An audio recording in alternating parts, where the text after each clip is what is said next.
नमस्कार मित्रों, आप सभी का स्वागत है हमारे फेसबुक और यूट्यूब चैनल तरुण जी के क्लास में। मैं हूं तरुण और मैं आपके लिए लेके आया हूं मित्रों आज बाल विकास का ग्रेड 2 का ओल्ड वीडियो, जिसको हम डिस्कस करेंगे। और यही क्वेश्चन जो है वो ग्रेड 3 में लगभग आने ही वाले हैं। तो मेरी आपसे रिक्वेस्ट है कि सबसे पहले आप चैनल को सब्सक्राइब जरूर कर लें, क्योंकि ये लाइव टेस्ट चल रहा है। तो आप रेगुलरली इसमें 11 बजे क्लास को अटेंड करें और लाइव टेस्ट में हमारे साथ टेस्ट को ज़रूर दें, क्योंकि यहाँ बहुत सारे क्वेश्चंस को हम डिस्कस कर लेंगे इसलिए। तो यही क्वेश्चन ग्रेड 3 में आना है। तो सबसे पहले वीडियो को लाइक तो बनता है। फिलहाल अभी हम डिस्कस करते हैं ये जो एग्ज़ाम है या पेपर है या वीडियो है, ये 18 फरवरी 2019 का सेकंड शिफ्ट का पेपर है। यहाँ पर हम डिस्कस करते हैं क्वेश्चंस को। तो पहला क्वेश्चन है मित्रों हमारा कि विषय आत्मबोधन परीक्षण, जिसको हम थेमेटिक एप्रेसेप्शन टेस्ट बोलते हैं, खालिस्तान द्वारा रूपांकित किया जाता है। ऑप्शन ए है आइजेंक आलपोर्ट, ऑप्शन बी है गाल्टन क्रेसमर, ऑप्शन सी है युंग सेल्डन और ऑप्शन डी है मरे और ऑर्गन। तो इसका मित्रों राइट आंसर क्या होगा, जल्दी से कमेंट बॉक्स में कमेंट करके बताइए।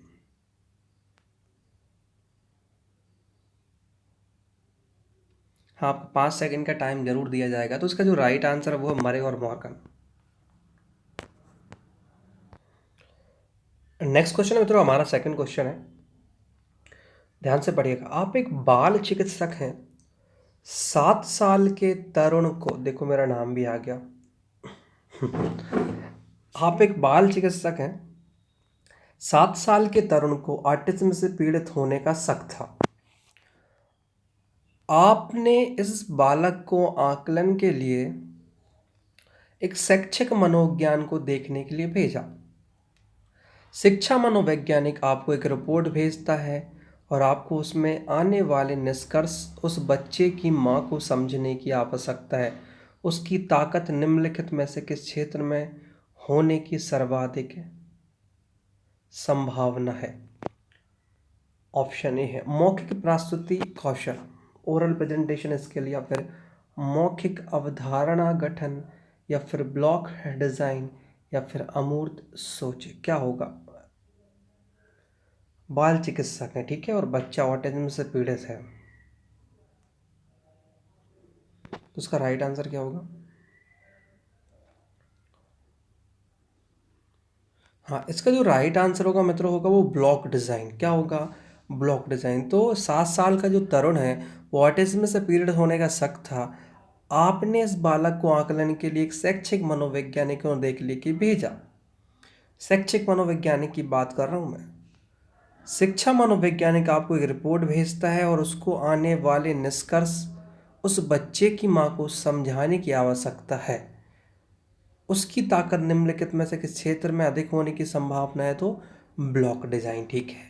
ऐसे क्वेश्चंस को दिमाग में बिठा लीजिएगा। नेक्स्ट क्वेश्चन है, लिंग मतलब जेंडर खालिस्तान रूप से निर्धारित होता है, जबकि सेक्स खालिस्तान रूप से निर्धारित होता है। ऑप्शन है सामाजिक सांस्कृतिक, ऑप्शन बी है जैविक सामाजिक, ऑप्शन सी है जैविक पर्यावरणिक, और ऑप्शन डी है सांस्कृतिक जैविक। तो जल्दी से मैं तो राइट आंसर बताइए।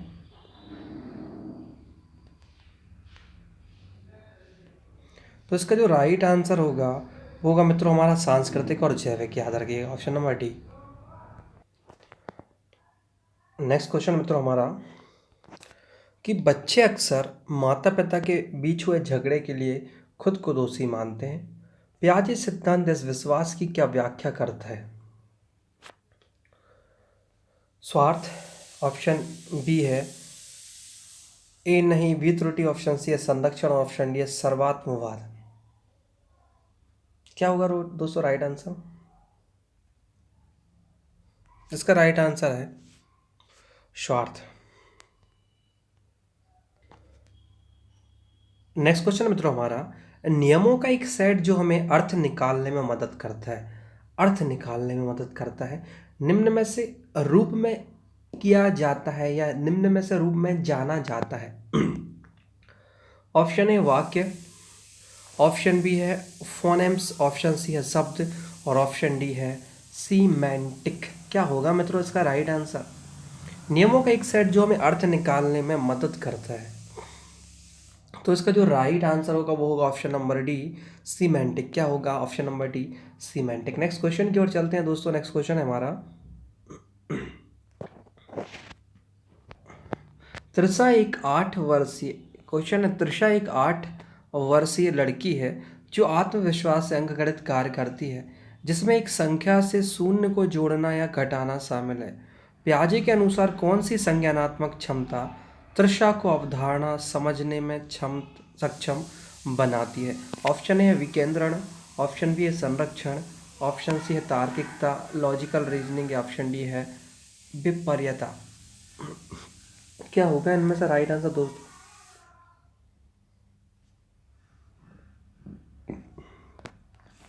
इसका राइट आंसर होगा तार्किकता या लॉजिकल रीजनिंग। नेक्स्ट क्वेश्चन है, 3 वर्ष तक बच्चा खालिस्तान बोलने में सक्षम होता है। ऑप्शन है अक्षर, ऑप्शन बी है व्याकरणिक रूप से पूर्ण शब्द, ऑप्शन सी है शब्द, और ऑप्शन डी है कार्यात्मक रूप से पूर्ण शब्द। क्या होगा इसका राइट आंसर दोस्तों?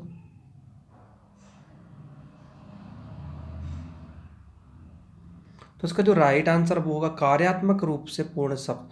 तो 3 वर्ष तक बच्चा कार्यात्मक रूप से पूर्ण शब्द बोलने में सक्षम होता है।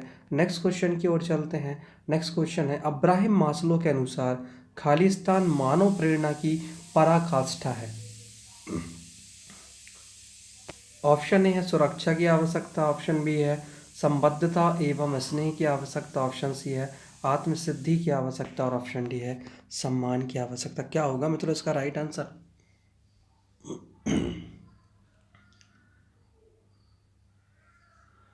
तो इसका जो राइट आंसर होगा वो होगा आत्मसिद्धि की आवश्यकता, नीड फॉर सेल्फ एक्चुअलाइजेशन, है ना, एक्चुअलाइजेशन होगा, ठीक है, नीड फॉर सेल्फ एक्चुअलाइजेशन होगा।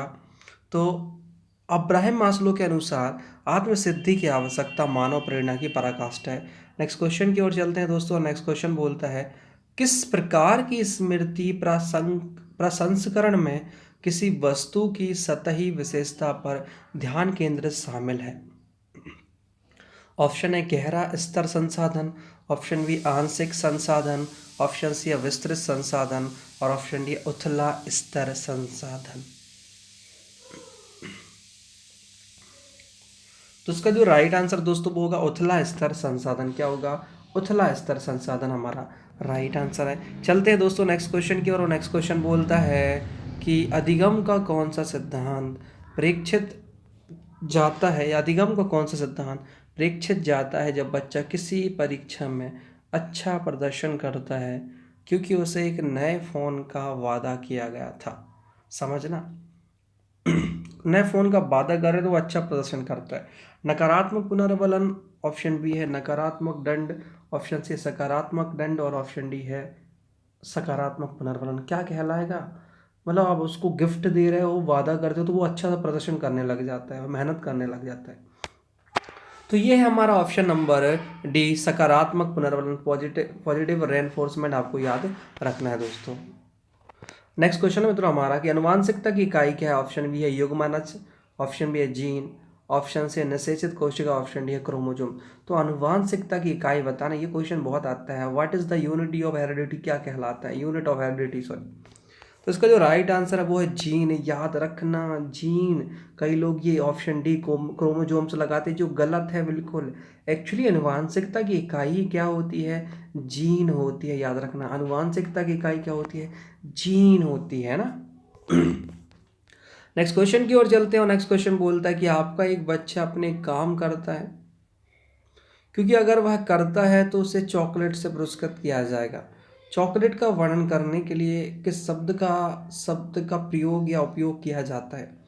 ऑप्शन ए क्रियापद अनुबंधन, ऑप्शन बी है दुष्कर उद्दीपक, ऑप्शन सी प्रबलक, और ऑप्शन डी है तटस्थ उद्दीपक।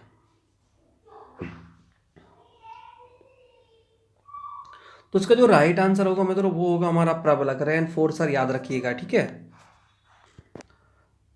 नेक्स्ट क्वेश्चन मित्रों हमारा क्वेश्चन है, प्रयत्न और त्रुटि विधि इनके द्वारा प्रस्तावित किया गया था थॉर्नडाइक, कॉलर, पियाजे और पावलोव। बताइए कौन सा किया गया था प्रयत्न और त्रुटि किसके द्वारा?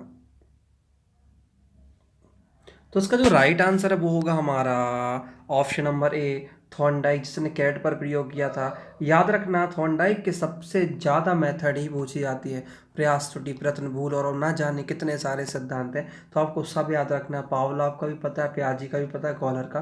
तो ये सब सिंपल है, इनको याद रखना। नेक्स्ट क्वेश्चन चलते हैं फिलहाल। नेक्स्ट क्वेश्चन है कि एक छात्र जो अंक अर्जित करने के लिए कार्य पूरा करता है वह इससे प्रेरित होता है।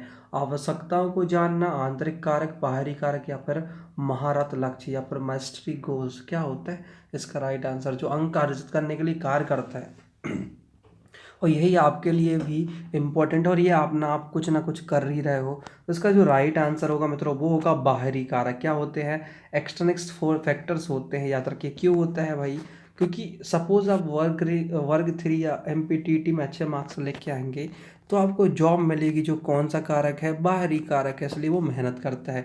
ठीक है, नेक्स्ट क्वेश्चन की ओर चलते हैं फिलहाल। नेक्स्ट क्वेश्चन है चिर प्रतिष्ठित प्रानुकूलन, जिसको हम क्लासिकल कंडीशनिंग के माध्यम से एक उदासीन उद्दीपक एक खालिस्तान बन जाता है। समझना, क्लासिकल कंडीशनिंग के माध्यम से एक जो उदासीन उद्दीपक है वो खालिस्तान बन सकता है। ऑप्शन है अनुकूलित, ऑप्शन बी अनुकूलित उद्दीपक, और ऑप्शन सी प्रानुकूली उद्दीपक, या ऑप्शन डी है प्रानुकूली अनुक्रिया। क्लासिकल कंडीशनिंग से क्या बन सकता है? तो इसका जो राइट आंसर है मित्रों वो होगा हमारा प्रानुकूली उद्दीपक।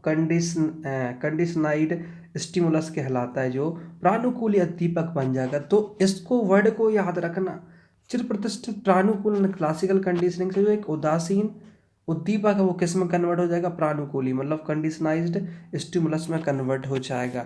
चलते हैं नेक्स्ट क्वेश्चन की ओर। नेक्स्ट क्वेश्चन बोलता है कि दरवाजे को बंद करके लगातार आने वाली तेज आवाज से बचा जाता है। यह एक खालिस्तान उदाहरण है। नकारात्मक पुनर्वलन, ऑप्शन बी है नकारात्मक दंड, ऑप्शन सी सकारात्मक दंड, और ऑप्शन डी है सकारात्मक पुनर्वलन। ये होता है ना, जैसे आप कभी पढ़ रहे हो तो एकदम से बाहर कोई शोर चल रहा होता है तो आप डोर को क्लोज कर देते हो, उससे जो आवाज़ है वो थोड़ी सी कम हो जाती है। तो वो है क्या, किससे बच रहा है? कुल मिला के तुम बच रहे हो नकारात्मक पुनर्वलन से, नेगेटिव रेनफोर्समेंट से, क्योंकि वो जो बाहर की आवाज़ है वो अब अंदर आ रही है, इससे क्या होता है? आपको कॉन्सेंट्रेशन भंग हो रहा है, तो वो नकारात्मक पुनर्वलन कहलाता है। ठीक है, याद रखिएगा, इस टाइप के क्वेश्चन बहुत घुमावदार होते हैं। नेक्स्ट क्वेश्चन है मित्रों, हमारा क्वेश्चन है कि मध्य बचपन के दौरान जब असफलता का सामना करना पड़ता है तो बच्चे अपने अनुभव से क्या समझेंगे? ऑप्शन ए है संकोची ऐसी गतिविधियों से दूर रहते हैं जिनमें उनके सफल होने की संभावना हो। सेकंड है यह निश्चित करें कि नई चीजों की कोशिश करना बेहतर है। ऑप्शन सी है कि यह निष्कर्ष निकालना कि असफलता उनकी अक्षमता का संकेत है, ना कि ऐसी स्थिति है जिसे अधिगम करने या अभ्यास करने से संशोधित किया जाता है। और ऑप्शन डी है कुंठा और अपनी क्षमताओं के संबंध में अधिक निराशावादी हो जाते हैं।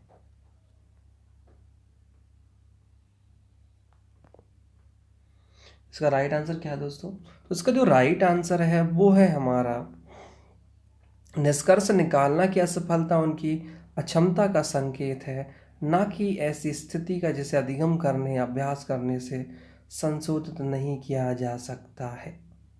ठीक है, चलते हैं नेक्स्ट क्वेश्चन की। और नेक्स्ट क्वेश्चन बोलता है मतलब हमारा कई ऊतक टिश्यूज, मतलब कि सेवरल टिश्यूज, तो कई ऊतक एक प्रणाली को जन्म देने के लिए समन्वय करते हैं, ऐसे खालिस्तान के रूप में जाना जाता है। निरंतरता, एकीकरण, विशेषता या विभेदन।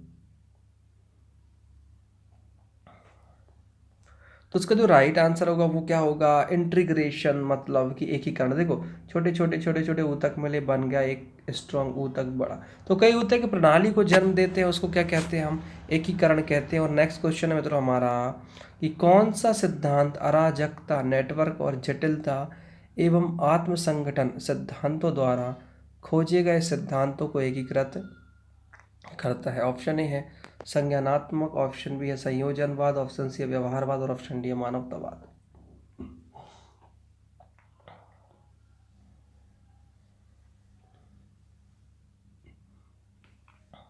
तो इसका जो राइट आंसर होगा वो होगा संयोजनवाद, कनेक्टिज्म कहलाता है। ठीक है, तो कौन सा सिद्धांत अराजकता, नेटवर्क और जटिलता एवं आत्मसंगठन सिद्धांतों द्वारा खोजी गए सिद्धांतों को एकत्रित करेगा या एकीकृत करेगा? तो संयोजनवाद।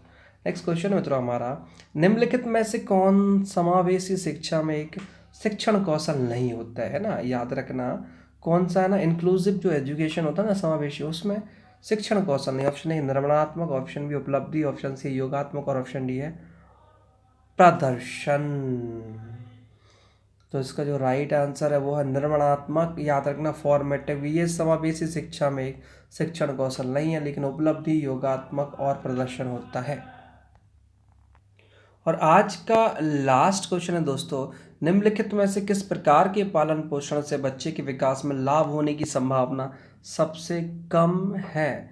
लाभ होने की संभावना सबसे कम है। ऑप्शन ए अनुमोदक, ऑप्शन बी असंबद्ध, ऑप्शन सी सत्तावादी और ऑप्शन डी है आधिकारिक। जल्दी से इसका राइट आंसर बता दीजिए। निम्नलिखित में से किस प्रकार के पालन पोषण से बच्चे के विकास में लाभ होने की संभावना सबसे कम है? तो इसका राइट आंसर है असंबद्ध, भावात्मक रूप से ना जुड़ाव। जैसे आप एक बच्चा है, मतलब छोटे से बच्चा है आपका, सपोज आपके हस्बैंड थोड़ा सा उससे दूर रहते हैं, मतलब नहीं मिल पाते एक लंबे समय तक ऐसा, तो बच्चा क्या होता है, उसके विकास में जो लाभ होने की संभावना वो कम होता है, क्योंकि उसके विकास के लिए, डेवलप होने के लिए उसको माता पिता दोनों का जो प्यार है उसकी आवश्यकता होती है। तो वो भावात्मक रूप से क्या होगा, उससे नहीं जुड़ा रहेगा। याद रखना, जो उसके पास नहीं रहेगा वो भावात्मक रूप से उससे नहीं जुड़ा रहेगा। तो फिलहाल दोस्तों इस सेशन को यही फिनिश करते हैं। बताइएगा आपको ये सेशन कैसा लगा। वीडियो को लाइक शेयर जरूर करिएगा।